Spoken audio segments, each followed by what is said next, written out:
Hey everybody, it's Glenn, back in this video with Drax from Marvel Superhero Mashers, the line that of late has become my guilty pleasure. And in my opinion, in the Guardians of the Galaxy movie, Batista as Drax was the breakout performance that's made me quite a fan of the character, so not only have I picked up this masher, but also the recently released Drax #1, which beyond Batista playing the character on screen has another wrestling connection in that it's only been written by ex-WWE superstar CM Punk. I'd been really excited about that and was hoping that Punk would be able to translate his quick wit on the mic onto the comic page. And I understand that Star-Lord and Kitty Pryde are dating now, but can someone explain to me why that means she has to cosplay as her boyfriend? So yeah, the writing isn't the best in the world, pun intended, and it is outshone by the artwork, and hey, if Drax wants to wear MC Hammer pants, I wouldn't laugh, as he'll soon wipe that smile off your face. So if you haven't already guessed, in the style of my Articulation Assembled podcast, I'd give Drax #1 a boot,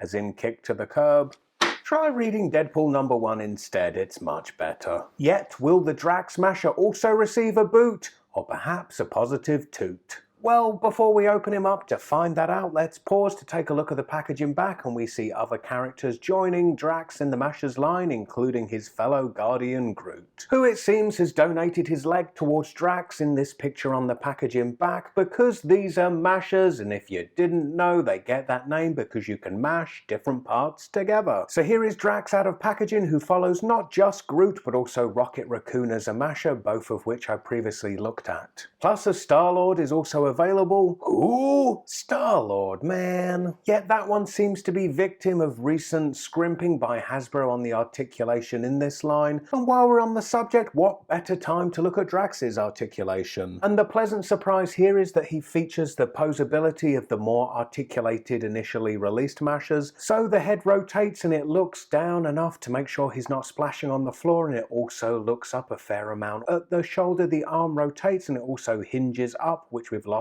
on Mashers of late, and then at the elbow it rotates and it's also hinged. At the hips, the legs move out to the side a good amount, as they do also forward and back, and then at the knee it's hinged and it also features rotation. And then at the ankle there's a hinge, plus it has that ankle rocker pivot that I love. And taking advantage of that ankle rocker pivot, this is Drax standing at his widest stance possible, still with both feet flat on the floor, which is really nice to see, as that ankle rocker pivot has disappeared on Mashers of late, along with that shoulder hinge. Yet I'm fairly certain this recently released Drax, being more articulated as per the earlier Mashers, isn't by design, and it's more a default of Hasbro reusing older molds. Had he required newly sculpted parts, then I put my money on it that those parts would have featured the more limited articulation we've seen of late with Mashers. With this Drax, I really like the eye-catching vibrant green skin color. It certainly leaps off the shelf at you, and of course he features his signature red tattoos. As for the head sculpt, even as stylized as it is, the snarl on his face, you can be in no doubt that he's here to take no prisoners. For playability, his right arm features this push blade weapon, which if it was an accessory I wouldn't object to, but unfortunately it's permanently grafted to his arm. And in keeping with the style of that, he comes with this separate sword accessory which can fit into either of his hands. Then these, which could technically fit into any of the holes dotted around his body, I guess I'm going to stick them in here and say that they're knee pad shin guard armor type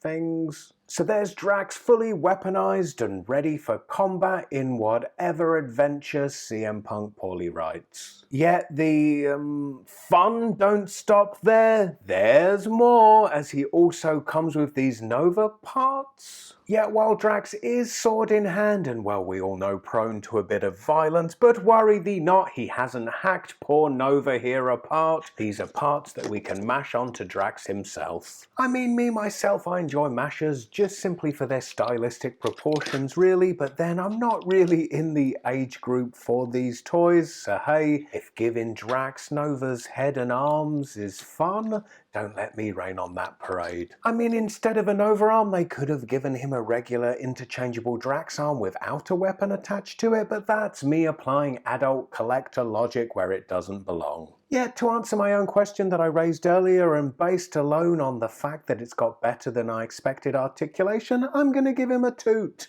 Anyway, for more mashers, click this video for a convenient all-in-one playlist, and I hope to see you next time. Bye.